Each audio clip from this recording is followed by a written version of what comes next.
اور دنیا سے ایک دفعہ برائی کا نام و نشان مٹا دیا۔ خواتین و حضرات، آپ کو بتاتے چلیں کہ حضرت ادریس علیہ السلام کا قرآن مجید میں 2 مرتبہ ذکر آیا ہے۔ سورہ مریم میں اللہ تعالیٰ فرماتے ہیں، اور اس کتاب میں ادریس کا ذکر کیجئے، بے شک وہ بڑے سچے نبی تھے اور ہم نے ان کو بلند رتبے تک پہنچایا۔ خواتین و حضرات، علامہ ابن اسحاق کا کہنا ہے دنیا کا سب سے پہلا شخص جس نے قلم سے لکھا حضرت ادریس علیہ السلام ہیں۔ معاویہ بن حکم سلمہ رضی اللہ تعالیٰ عنہ سے مروی ہے کہ انہوں نے حضور صلی اللہ علیہ وآلہ وسلم سے رمل کے بارے میں سوال کیا۔ یہ ایک ایسا علم ہے جس میں ریت پر مخصوص لکیریں کھینچ کر کچھ معلوم کیا جاتا ہے۔ تو رسول اکرم صلی اللہ علیہ وآلہ وسلم نے فرمایا، ایک پیغمبر تھے جنہوں نے یہ لکھا، لہٰذا جس شخص کا خط ان کے موافق ہو جائے تو اچھا ہے۔ علماء تفسیر فرماتے ہیں کہ پہلا شخص جس نے تبلیغ دین کے لیے واعظ و خطاب کا سلسلہ شروع کیا وہ بھی حضرت ادریس علیہ السلام تھے۔ خواتین و حضرات، یاد رہے کہ حضرت ادریس علیہ السلام کی زندگی میں 2 چیزیں بہت نمایاں تھیں، ایک واعظ و تبلیغ اور دوسری آل قابیل کے ساتھ جہاد۔ چونکہ انہیں واعظ و نصیحت اور تبلیغ میں ملکہ حاصل تھا، چنانچہ ان کی پہلی کوشش یہی رہی کہ واعظ و نصیحت کے ساتھ آل قابیل راہ راست پر آ جائیں اور دنیا سے برائیوں کا خاتمہ ہو جائے، ایک اللہ کی عبادت کرنے لگیں۔ لیکن شیطان ان لوگوں کو پوری طرح اپنی گرفت میں لے چکا تھا۔ جب آپ علیہ السلام نے اللہ کی وحدانیت کی بات کی، ایک اللہ کی عبادت کی نصیحت کی، برائیوں کو چھوڑنے کی تلقین کی، تو یہ باتیں ان لوگوں کے لیے ناگوار گزریں اور وہ آگ بگولا ہو کر انہیں اذیتیں دینے لگے، تمسخر اڑانے لگے، پتھر مارتے۔ دراصل ایک طویل عرصے تک شیطان کے زیر اثر رہ کر یہ لوگ شرک و کفر اور برائیوں کی دلدل میں گردن تک پھنس چکے تھے۔ دنیا واضح طور پر 2 گروہوں میں تقسیم ہو چکی تھی، ایک شیطان کے پیروکار اور دوسرے اللہ رب العزت کے ماننے والے۔ حضرت ادریس علیہ السلام ان کی اس صورتحال پر بڑے دل گرفتہ اور پریشان رہا کرتے۔ آپ علیہ السلام نے لاکھ کوشش کی کہ کسی طرح تبلیغ کے ذریعے ان لوگوں کو راہ راست پر لایا جا سکے، لیکن جب کوئی صورتحال نظر نہ آئی تو انہوں نے اللہ کے حکم سے ان لوگوں کے خلاف جہاد کرنے کا فیصلہ کیا۔ انہوں نے اللہ اور اس کے پیغمبر پر ایمان رکھنے والے نوجوانوں کی ایک جماعت کے ساتھ آل قابیل کے ساتھ جہاد کیا، جس میں اللہ تعالیٰ نے انہیں کامیابی عطا فرمائی اور بہت سے لوگ دین حق کی جانب راغب ہو گئے۔ خدا کی بستی اور اس کی توحید پر ایمان لانا، صرف خالق کائنات کی پرستش کرنا، آخرت کے عذاب سے راستگاری کے لیے اعمال صالحہ کو ڈھال بنانا، دنیا سے بے انقلابی اور تمام امور میں عدل و انصاف کو پیش نظر رکھنا اور مقررہ طریقے پر عبادت الہی کرنا اور ایام بیض کے روزے رکھنا، دشمنان اسلام سے جہاد کرنا، زکوٰۃ ادا کرنا، طہارت و نطافت سے رہنا، خصوصیت کے ساتھ جنابت، کتے اور سور سے اجتناب کرنا، ہر نشے آور سے پرہیز کرنا ان کی تعلیمات کا لب لباب تھا۔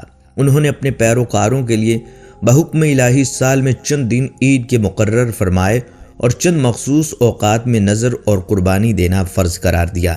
ان میں سے بعض رویت حلال پر ادا کی جاتی تھی اور بعض اس وقت جب کہ سورج کسی برج میں داخل ہونے لگا ہو، اور بعض جگہ سیارے اپنے بیوت و برج شرف میں داخل ہوں اور بعض سیارے بعض سیاروں کے مقابل آ جائیں۔ دوستو، اللہ تعالیٰ کے سامنے نذر و قربانی پیش کرنے کے لیے ان کے یہاں 3 چیزیں اہمیت رکھتی تھیں: خوشبوؤں کی دھنی، جانوروں کی قربانی اور شراب، اور ان کے علاوہ میووں اور پھلوں وغیرہ میں سے موسم کی پہلی چیز نظر ضروری تھی، اور میووں میں سے سیب کو، اناج میں سے گہیوں کو اور پھولوں میں سے گلاب کو ترجیح حاصل تھی۔ حضرت ادریس علیہ السلام نے اپنی امت کو یہ بھی بتایا کہ میری طرح اس عالم کی دینی اور دنیاوی اصلاح کے لیے بہت سے انبیاء کرام تشریف لائیں گے، اور ان کی نمایاں خصوصیات یہ ہوں گی: وہ ہر ایک بری بات سے بری اور پاک ہوں گے، قابل ستائش اور فضائل میں کامل ہوں گے، زمین و آسمان کے حوال سے اور ان امور سے کہ جن میں کائنات کے لیے شفا ہے یا مرض، وحی الہی کے ذریعے اس طرح واقف ہوں گے کہ کوئی سائل تشنہ کام نہ رہے گا، وہ مستجاب الدعوات ہوں گے اور ان کی مذہب کی دعوت کا خلاصہ اصلاح کائنات ہوگا۔ جب ادریس علیہ السلام خدا کی زمین کے مالک بنا دیے گئے تو انہوں نے علم و عمل کے اعتبار سے اللہ کی مخلوق کو 3 طبقات میں تقسیم کر دیا: کاہن، بادشاہ اور رعیت، اور حسب ترتیب ان کے مراتب مقرر فرمائے۔ کاہن سب سے پہلا اور بلند درجہ قرار پایا، اس لیے کہ وہ خدا تعالیٰ کے سامنے اپنے نفس کے علاوہ بادشاہ اور رعیت کے معاملات میں بھی جواب دہ ہے، اور بادشاہ کا دوسرا درجہ رکھا گیا اس لیے کہ وہ اپنے نفس اور امور مملکت کے متعلق جواب دہ ہے، اور رعیت صرف اپنے نفس کے لیے ہی جواب دہ ہے، اس لیے وہ تیسرے طبقہ میں شامل ہوئے۔ لیکن یہ طبقات فرائض کے اعتبار سے تھے، نہ کہ نسل و خاندان کے امتیازات کے لحاظ سے۔ بہرحال حضرت ادریس علیہ السلام شریعت اور سیاست کی تبلیغ فرماتے رہے۔ حلال بن سیار کہتے ہیں کہ حضرت ابن عباس رضی اللہ تعالیٰ عنہ نے حضرت قعب رضی اللہ تعالیٰ عنہ سے پوچھا کہ قرآن پاک کی آیت جس کا ترجمہ اور ہم نے ان کو اونچی جگہ اٹھا لیا کا کیا مطلب ہے؟ تو حضرت قعب رضی اللہ تعالیٰ عنہ نے فرمایا، اللہ تعالیٰ نے حضرت ادریس علیہ السلام کو وحی بھیجی کہ میں تمہیں ہر روز تمام نبی آدم کے اعمال کے برابر درجات دیتا ہوں۔ اس سے مراد اس زمانے کے تمام نبی آدم ہیں۔ تو حضرت ادریس علیہ السلام نے چاہا کہ پھر تو اعمال میں اور اضافہ ہونا چاہیے، لہٰذا جب ان کے پاس فرشتے آئے تو انہوں نے وحی کا ذکر کرتے ہوئے کہا، میں چاہتا ہوں کہ ملک الموت سے بات کروں اور پوچھوں کہ کب تک میری زندگی باقی ہے۔ فرشتے نے حضرت ادریس علیہ السلام کو اپنے پروں پر اٹھایا اور انہیں لے کر آسمان کی طرف بلند ہو گیا۔ جب وہ چوتھے آسمان پر پہنچے تو ان کی ملاقات ملک الموت سے ہو گئی، جو نیچے اتر رہے تھے۔ حضرت ادریس علیہ السلام کے دوست فرشتے نے ملک الموت سے حضرت ادریس علیہ السلام کے بارے میں ذکر کیا تو اسرائیل علیہ السلام نے پوچھا، حضرت ادریس علیہ السلام کہاں ہیں؟ فرشتے نے جواب دیا کہ وہ میری پشت پر ہیں۔ اس پر ملک الموت نے حیرت کا اظہار کرتے ہوئے کہا، واہ، تعجب ہے، مجھے میرے پروردگار کی طرف سے کہہ کر بھیجا گیا ہے کہ حضرت ادریس علیہ السلام کی روح چوتھے آسمان پر قبض کر لو۔ تو میں نے سوچا کہ وہ تو زمین پر ہیں اور ان کی روح چوتھے آسمان پر کیسے قبض کروں؟ ابھی اسی سوچ و بچار میں تھا اور زمین پر اتر رہا تھا کہ تم انہیں لے کر چوتھے آسمان پر آ گئے۔ پھر ملک الموت نے ان کی روح قبض کر لی۔ ابن ابی حاتم نے بھی اس آیت کی تفسیر کے ذیل میں اس حدیث کو ذکر کرتے ہوئے یہ اضافہ کیا کہ حضرت ادریس علیہ السلام نے فرشتے سے کہا، ملک الموت سے میرے بارے میں سوال کرو، میری عمر کتنی باقی رہ گئی ہے؟ جبکہ حضرت ادریس علیہ السلام فرشتے کے ساتھ ہی تھے۔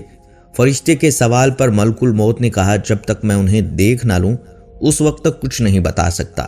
ملک الموت نے حضرت ادریس علیہ السلام کو دیکھ لیا تو فرشتے سے کہا، آپ مجھ سے ایسے شخص کے بارے میں سوال کر رہے ہیں جس کی زندگی پلک جھپکنے سے بھی زیادہ نہیں ہے۔ پھر فرشتے نے پر کے نیچے حضرت ادریس علیہ السلام کو دیکھا تو ان کی وفات ہو چکی تھی۔ خواتینوں حضرات، جیسے کہ پہلے بھی آپ لوگوں کو بتایا گیا کہ حضرت ادریس علیہ السلام کی موت کو لے کر کافی اختلافات پائے جاتے ہیں۔ ایک روایت تو یہی ہے جس کا بھی ذکر ہوا کہ آپ علیہ السلام کی چوتھے آسمان پر وفات ہوئی۔ بعض کا کہنا ہے کہ آپ علیہ السلام جنت میں زندہ موجود ہیں اور سورج کے فرشتے کے ساتھ آپ کی دوستی اور طلوع آفتاب کے مقام پر آپ کی وفات کی روایات بھی ملتی ہیں۔ آئیے آپ کو اس بارے میں احادیث مبارکہ کی روشنی میں تفصیل سے بتاتے ہیں۔ ویڈیو کو آپ نے اسکپ نہیں کرنا۔ سب سے پہلے تذکرہ کرتے ہیں کہ معراج پر نبی اکرم صلی اللہ علیہ وآلہ وسلم نے حضرت ادریس علیہ السلام کو کس آسمان پر دیکھا؟ تو اس حوالے سے امام بخاری رحمۃ اللہ علیہ نے اپنی صحیح بخاری میں واقعہ معراج کے ذکر میں حضرت ابو ذر رضی اللہ تعالیٰ عنہ سے روایت کیا ہے کہ نبی اکرم صلی اللہ علیہ وآلہ وسلم کی کسی آسمان پر حضرت ادریس علیہ السلام سے ملاقات ہوئی، لیکن یہ ملاقات کون سے آسمان پر ہوئی اس کا تذکرہ نہیں کیا گیا۔ البتہ امام ترمذی اپنی جامع ترمذی میں حضرت انس بن مالک رضی اللہ تعالیٰ عنہ سے روایت کرتے ہیں کہ نبی اکرم صلی اللہ علیہ وآلہ وسلم نے حضرت ادریس علیہ السلام کو شب معراج چوتھے آسمان پر دیکھا تھا۔ اس کے علاوہ قطب تفاسیر میں آپ علیہ السلام کے چھٹے آسمان پر موجود ہونے کا بھی تذکرہ کیا گیا ہے۔ پیارے خواتینوں حضرات، سورہ مریم کی آیت نمبر 57 کے مطابق حضرت ادریس علیہ السلام کو اللہ تعالیٰ نے بلند مقام پر اٹھا لیا تھا۔ یہ بلند مقام کیا ہے؟ اس کی مختلف تفاسیر موجود ہیں۔ بعض مفسرین نے اس سے مراد جنت لیا ہے، بعض کے نزدیک اس سے مراد دنیا میں بلند مرتبہ حاصل ہونا ہے، اور بعض کے نزدیک اس سے مراد حضرت ادریس علیہ السلام کو چوتھے آسمان کی طرف اٹھایا جانا ہے۔ تو چلیے دیکھتے ہیں کہ قطب تفاسیر میں اس کے بارے میں کن کن روایات کا ذکر ہوا ہے۔ ان میں پہلی روایت سورج کے فرشتے سے دوستی والی ہے۔ ملاحظہ فرمائیں، ایک روایت کے مطابق یوں بیان ہوا ہے کہ ایک مرتبہ حضرت ادریس علیہ السلام دن بھر سفر میں رہے۔ دھوپ کی تیزی اور تپش سے آپ علیہ السلام نے بہت تکلیف محسوس کی۔ اس پر آپ علیہ السلام نے اللہ سے یہ دعا مانگی، اے اللہ سورج کی تپش ہلکی کر دے اور اس کو چلانے والے فرشتے کا بوجھ بھی کم کر دے۔ اللہ تعالیٰ نے آپ علیہ السلام کی یہ دعا قبول فرمائی۔ چنانچہ اگلی صبح سورج کے فرشتے نے خلاف معمول گرمی کی شدت میں واضح کمی محسوس کی۔ اس نے اللہ تعالیٰ سے اس بارے میں دریافت کیا۔ اللہ تعالیٰ نے جواب دیا، میرے ایک بندے ادریس علیہ السلام نے سورج کی حدت میں کمی اور تمہارا بوجھ ہلکا کرنے کی درخواست کی تھی اور میں نے اس کی درخواست قبول فرما لی۔ یہ سن کر فرشتے کے دل میں حضرت ادریس علیہ السلام سے دوستی کا شوق پیدا ہوا۔ چنانچہ اس نے اللہ تعالیٰ سے حضرت ادریس علیہ السلام سے دوستی کرنے کی اجازت مانگی۔ اللہ تعالیٰ نے اسے اجازت دے دی۔ اجازت ملتے ہی آفتابی فرشتہ حضرت ادریس علیہ السلام کے پاس پہنچ گیا۔ جب حضرت ادریس علیہ السلام کو معلوم ہوا کہ اللہ تعالیٰ کا ایک بہت ہی معزز فرشتہ ان سے دوستی کا خواہش مند ہے، تو انہوں نے اس سے کہا، تم ملک الموت سے سفارش کر کے میری موت کے وقت میں تاخیر کرا دے تاکہ مجھے اللہ تعالیٰ کی عبادت کا زیادہ وقت مل سکے اور میرے نیک اعمال میں بہت زیادہ اضافہ ہو جائے۔ آفتابی فرشتے نے جواب دیا، ایسا ممکن نہیں، اگرچہ کسی کی موت کا وقت ٹالا نہیں جا سکتا، مگر میں ملک الموت سے آپ کی سفارش ضرور کروں گا۔ پھر وہ فرشتہ حضرت ادریس علیہ السلام کو اٹھا کر آسمان پر لے گیا۔ اس نے آپ علیہ السلام کو طلوع آفتاب کے مقام کے قریب چھوڑا اور خود ہی اکیلا ملک الموت کے پاس چلا گیا۔ ملک الموت کے پاس پہنچ کر اس نے اپنے آنے کا مقصد بیان کیا۔ اس کی بات سن کر ملک الموت نے کہا، کسی کی موت میں تاخیر کرنے کا اختیار میرے پاس نہیں ہے، البتہ تمہاری خاطر اتنا کر سکتا ہوں کہ تمہاری دوست کی موت کا وقت بتا دوں تاکہ وہ اچھی طرح سے تیاری کر لے۔ اتنا کہہ کر ملک الموت نے اپنے رجسٹر میں حضرت ادریس علیہ السلام کا نام دیکھا۔ پھر وہ آفتابی فرشتے کی طرف دیکھ کر تأسف بھرے انداز میں بولا، تمہارے دوست کی زندگی کچھ دیر پہلے ختم ہو چکی ہے، اس کا نام زندوں کی لسٹ میں نہیں ہے۔ میرے رجسٹر میں یہ درج ہے کہ تمہارا وہ دوست طلوع آفتاب کے مقام کے قریب فوت ہوگا۔ آفتابی فرشتے نے جب ملک الموت کی بات سنی تو جلدی سے حضرت ادریس علیہ السلام کے پاس آیا، مگر اس کے وہاں پہنچنے سے پہلے ہی حضرت ادریس علیہ السلام اللہ کو پیارے ہو چکے تھے۔ خواتین و حضرات، اس روایت کے مطابق حضرت ادریس علیہ السلام کی وفات طلوع آفتاب کے مقام پر ہوئی۔ چلیے اب آپ علیہ السلام کی وفات کے حوالے سے ایک دوسری روایت آپ کو بتاتے ہیں۔ حضرت ابن عباس رضی اللہ تعالیٰ عنہ کی روایت اس طرح سے ہے کہ حضرت ادریس علیہ السلام اللہ کی بہت زیادہ عبادت کرنے والے تھے۔ شام کے وقت آپ علیہ السلام کے نیک عمل زمین پر بسنے والے تمام انسانوں سے زیادہ ہوتے۔ جس فرشتے کے ذریعے آپ علیہ السلام کے نیک عمل بلند ہوتے تھے، اس فرشتے کو آپ علیہ السلام کی زیارت کا شوق ہوا، لہٰذا اس نے اللہ تعالیٰ سے آپ علیہ السلام کی زیارت کرنے کی اجازت مانگی۔ اللہ تعالیٰ نے اسے اجازت دے دی۔ چنانچہ وہ فرشتہ زمین پر حضرت ادریس علیہ السلام کے پاس آیا۔ اس نے اپنا تعارف آپ علیہ السلام کو کروایا اور اتنی زیادہ عبادت الہی پر آپ علیہ السلام کی تعریف کی۔ اس پر حضرت ادریس علیہ السلام نے کہا، اگر تو فرشتہ ہے تو ملک الموت سے میری موت کی تاخیر کی سفارش کر سکتا ہے۔ میری خواہش ہے مجھے اپنے رب کی عبادت کے لیے زیادہ سے زیادہ وقت مل جائے۔ آپ علیہ السلام کی بات سن کر اس فرشتے نے جواب دیا، کسی کی موت میں تاخیر کروانا کسی کے بس کی بات نہیں، لیکن میں ملک الموت سے اس بارے میں ضرور بات کروں گا۔ چنانچہ اس فرشتے نے آپ علیہ السلام کو اپنے پروں پر اٹھایا اور آسمان کی طرف لے گیا۔ جب ان دونوں کی ملک الموت سے ملاقات ہوئی تو اس فرشتے نے ملک الموت سے آپ علیہ السلام کی موت میں تاخیر کی سفارش کی۔ ملک الموت نے حضرت ادریس علیہ السلام کا نام پوچھا، پھر اپنا رجسٹر دیکھ کر بتایا کہ ان کی زندگی ختم ہو گئی ہے اور اب ان کی عمر میں کچھ باقی نہیں ہے۔ پھر ادریس علیہ السلام وہیں آسمان پر وفات پا گئے۔ اس روایت کے مطابق بھی آپ علیہ السلام کی وفات آسمان پر ہوئی، لیکن کون سے آسمان پر اس کا تذکرہ نہیں ہے۔ خواتین و حضرات، ایک اور روایت کے مطابق یوں بیان ہوا ہے کہ حضرت ادریس علیہ السلام اللہ کے دین کی تبلیغ کے علاوہ اپنا وقت زمین کی سیاحت میں بھی گزارتے۔ آپ کپڑوں کی سلائی بھی کرتے تھے، مگر اس کے باوجود آپ علیہ السلام کبھی بھی عبادت الہی سے غافل نہیں رہے۔ زمین پر بسنے والے تمام انسانوں کے برابر آپ کا ایک عمل ہوتا۔ ملک الموت اللہ تعالیٰ کی رضا کے لیے آپ علیہ السلام سے محبت کرتے تھے۔ ایک دفعہ حضرت ادریس علیہ السلام سیاحت کے لیے نکلے تو ملک الموت اللہ سے اجازت لے کر آپ علیہ السلام کے پاس آئے۔ اس نے آپ علیہ السلام سے کہا، اے اللہ کے نبی، آپ مجھے اپنی صحبت اور معیت کی اجازت فرمائیں۔ حضرت ادریس علیہ السلام نے اس اجنبی کی بات سن کر کہا تو میری سنگت نہیں نبھا سکے گا۔ ملک الموت نے کہا مجھے امید ہے کہ اللہ تعالیٰ مجھے اس کی طاقت عطا فرمائیں گے۔ بہرحال حضرت ادریس علیہ السلام نے اسے اپنے ساتھ رکھ لیا۔ وہ دونوں سفر پر روانہ ہوئے۔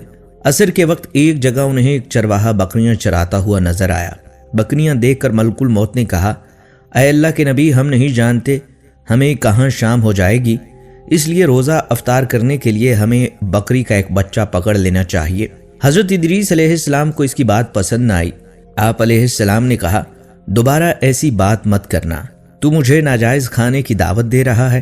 رزق اللہ نے دینا ہے، جب شام ہو گئی تو ہمارا رزق پہنچ جائے گا۔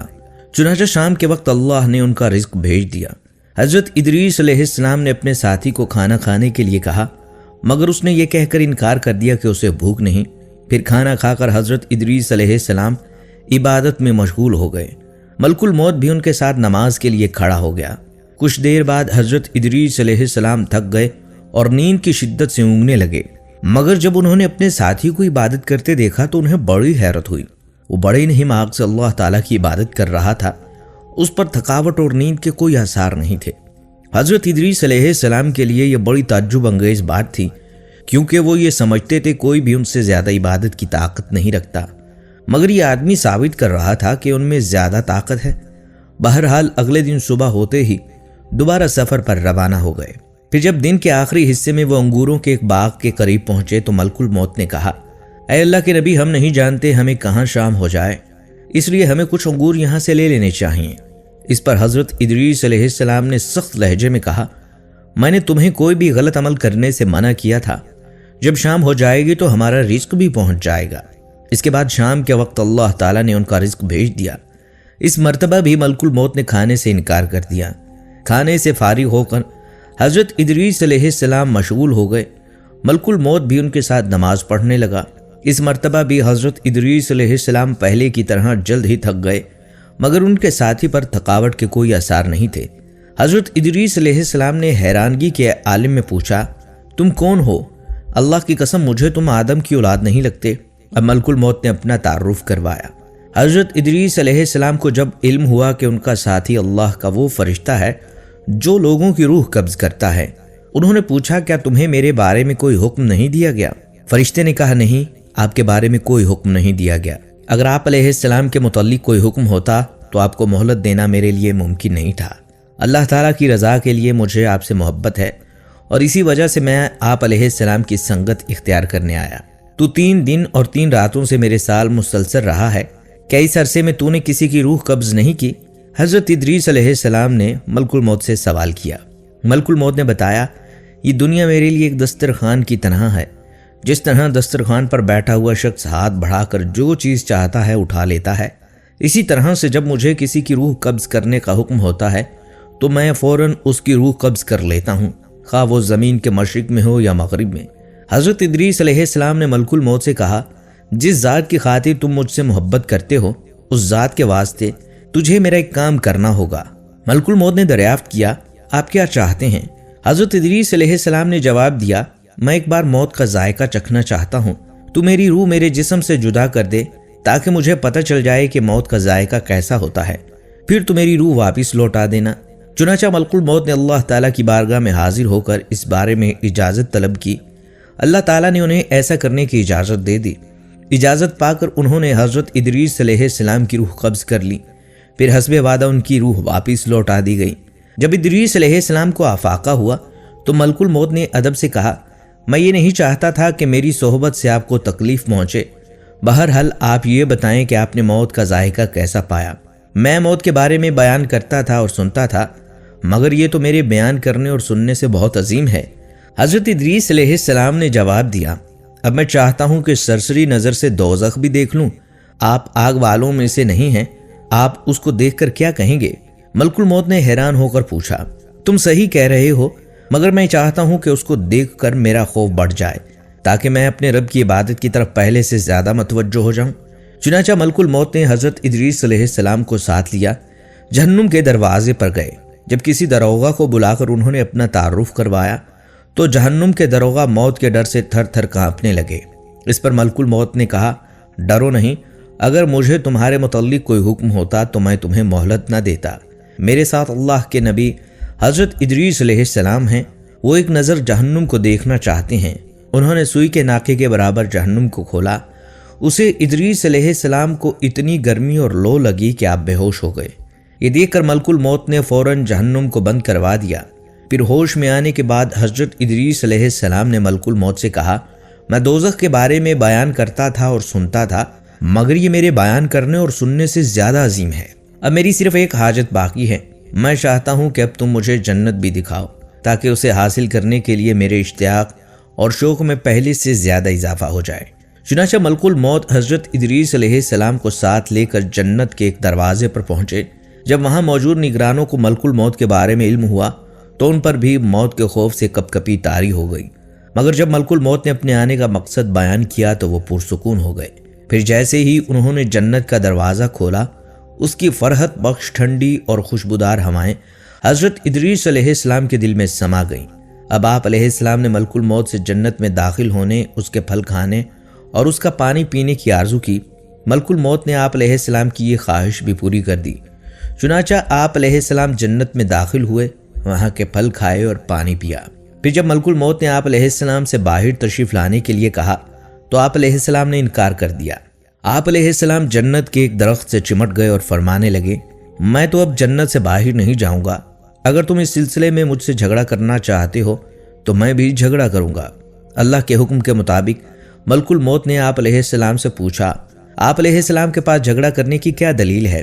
حضرت ادریس علیہ السلام نے جواب دیتے ہوئے کہا، اللہ کے ارشاد کے مطابق ہر نفس موت کا ذائقہ چکھنے والا ہے اور میں نے یہ ذائقہ ایک مرتبہ چکھ لیا۔ اللہ تعالیٰ کے ایک اور ارشاد کے مطابق ہر شخص جہنم پر وارد ہوگا۔